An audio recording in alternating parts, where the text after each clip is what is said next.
চেয়ারে বসে অনেকে নামাজ পড়ে দেখবেন, নামাজ পড়ে না। তা আমি একদিন এক চাচা আমার পাশে, উনি চেয়ারে বইয়া নামাজ পড়তেছে। উনি রুকু দিয়ে নামাজের সূরা কেরাত ফইরা যখন রুকু দেয়, তখন উনি এমনি স্বাভাবিক বসা, যেমনি বইয়া রয়েছে চেয়ারে এমনি রুকুর টাইমে সাইফুল ভাই চায় না, মানে এমনি কদ্দুর হাতেরে আলগি দিছে সামনের দিকে, এটা রুকু। এরপরে সেজদা দিছে আটটু হাতেডারে দোনোখানের সামনের দিকে আটটু বাড়াইয়া, এটা বলে রুকু সেজদা। আপনি জীবন আপনার বাপে শুনছি নি এই কথা, ইডিনি রুকু। এটা কি এই হাতেরে একটু এদুর বাড়াইলে বুঝি রুকু, আর কদ্দুর বেশি বাড়াইলে বুঝি সেজদা, এটা নি রুকু সেজদা। আমি তো এরম রুকু সেজদা মাটির তলের কোনো কিতাব হতে পাইছি না, চাঁদের দেশেও তো এমন কিতাব নাই। এটা কি ধরনের রুকু সেজদা?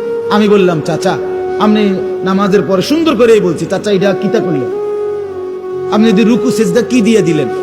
আপনি তো মাথা ঝুঁকলেন না। যে সেজদা দিতে পারে না, এনে কাজ হইল কিসের?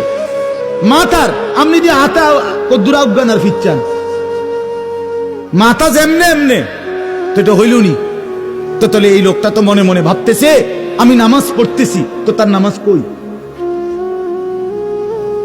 বলেন না বাপ।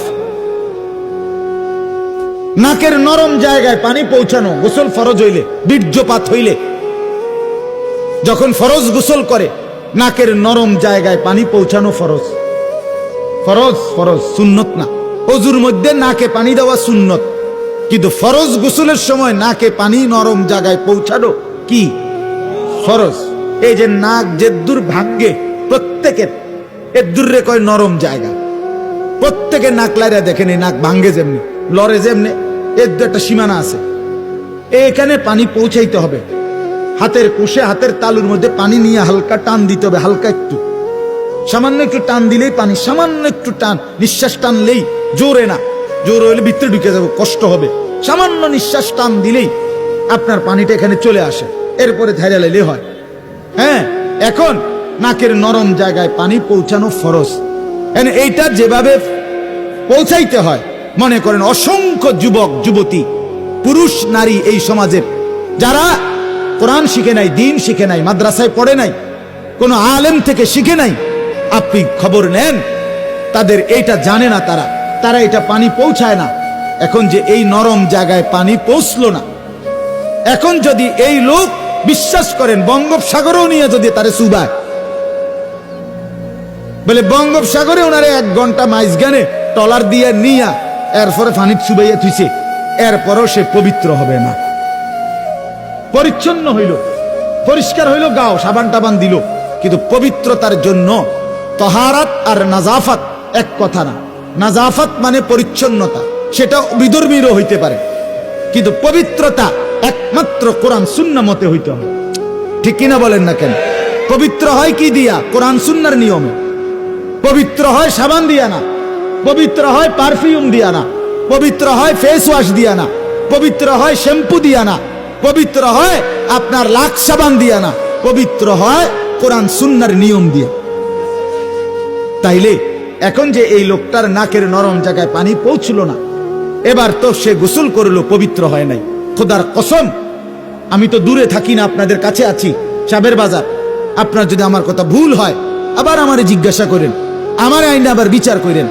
কিন্তু যে পবিত্র হয় নাই, কসম খোদার, তার একটি নামাজ, একটি রুকু, একটি সেজদা কবুল হবে না।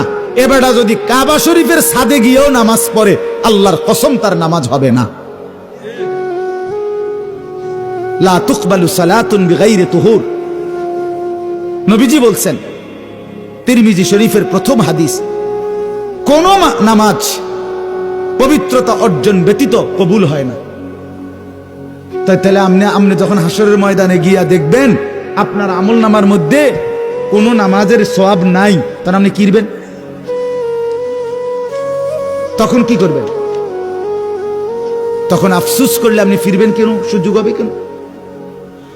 ওয়া আন্না লাহু যিকরা, কোরআনুল কারীমে আছে, আল্লাহ তাআলা বলেন, প্রত্যেকটা মানুষ হাসরের ময়দানে জাহান্নামকে যখন দেখবে, ওয়াজিআ ইয়াউমা ইদিন বিজাহান্নাম, জাহান্নামের দিকে যখন তাকাবে, আল্লাহর ফেরেশতারা যখন জাহান্নামকে টেনে আনবে, ইয়াউমা ইদিন ইয়াতাযাক্কারুল ইনসান, আল্লাহ বলে প্রত্যেকটা মানুষ তখন তার দুনিয়ার হায়াতের সমস্ত কাজকর্মের কথা, ভালো মন্দ কথা মনে পড়বে, কিন্তু ওয়া আন্না লাহু যিকরা, আল্লাহ বলে বলো না বান্দা সেদিন মনে পড়ে কি লাভ হবে।